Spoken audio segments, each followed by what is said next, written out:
मस्साजोगचे सरपंच संतोष देशमुख यांच्या हत्या प्रकरणातील प्रमुख आरोपी सुदर्शन घुले यानं पोलिसांसमोर दिलेला कबुली जबाब व्हायरल झालाय.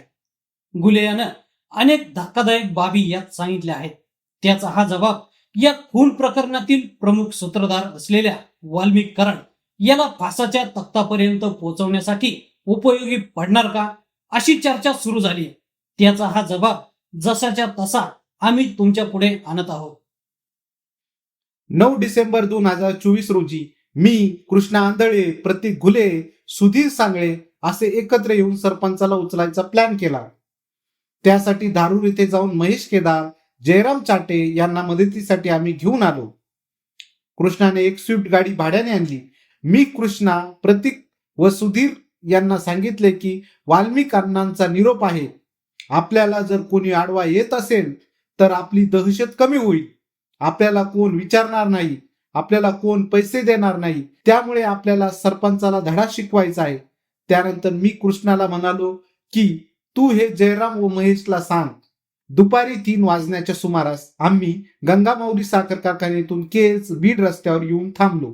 मी, प्रतीक घुले व सुधीर सांगळे यास माझ्या स्कॉर्पिओने टोल नाक्यावर जाऊन सरपंचाची गाडी येताना दिसल्यावर त्या गाडीला अडवण्यास सांगितले. मी, कृष्णा आंधळे, जयराम चाटे व महेश केदार असे कृष्णाने आणलेल्या स्विफ्ट मध्ये बसून सरपंच येण्याची वाट पाहत रस्त्यावर थांबलो. त्यावेळी कृष्णाने जयराम व महेश यास वाल्मिक अण्णांचा सरपंचाला धडा शिकवायचा निरोप सांगितला. सरपंचांची इंडिगो कार येताना दिसताच मी स्विफ्ट गाडी आणि त्याच्या इंडिगोच्या पाठीमागे घेतली. तेथील जवळच असलेल्या उमरी टोल नाक्यावर सरपंचांची गाडी पोहोचल्यावर प्रतीक घुले याने तो चालवत असलेली स्कॉर्पिओ सरपंचांच्या इंडिगो गाडीला समोरून आडवी लावली आणि मी चालवत असलेली स्विफ्ट गाडी इंडिगोची पाठीमागे लावून इंडिगो गाडी थांबवली. आम्ही सर्वजण गाडीतून उतरलो. त्यावेळी सुधीर सांगळे याने दगडाने इंडिगो गाडीच्या ड्रायव्हर साईडची काच फोडली. परंतु सरपंच संतोष देशमुख हा गाडी चालवत नसल्यास दिसल्यावर मी गाडीच्या डाव्या बाजूचा समोरील दरवाजा उघडला. तेथे सरपंच देशमुख बसलेला होता. त्याला मी खिचून बाहेर काढले.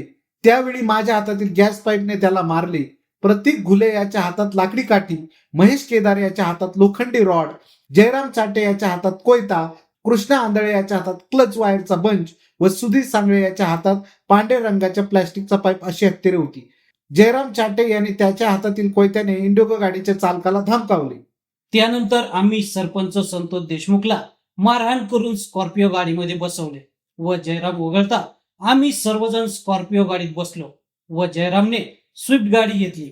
आम्ही दोन्ही गाड्या घेऊन गंगामाऊली साखर कारखान्याच्या पाठीमागे कच्च्या रस्त्याने टाकळी चिंचोली शिवारात आलो.